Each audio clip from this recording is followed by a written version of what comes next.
مؤمن ايش قدك ايش كبرك تخاف لك من بزونه؟ شلون هاي تصير؟ مؤمن انت مؤمن الله قادر.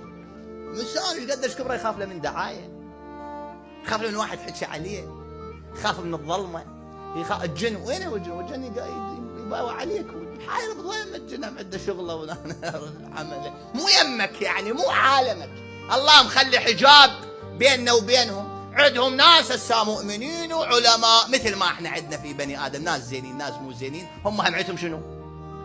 زينين ومو زينين. زين انت المو زينين هنا بالدنيا ما تخاف من عندهم، يقول لك الله موجود وانا كذا. نفس الشيء ذولاك يا اخي ما حد يضرك.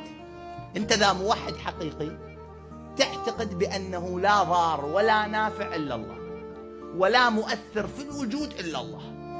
فلا تتصور ان الانسان اذا صدق مع الله واحسن الظن بالله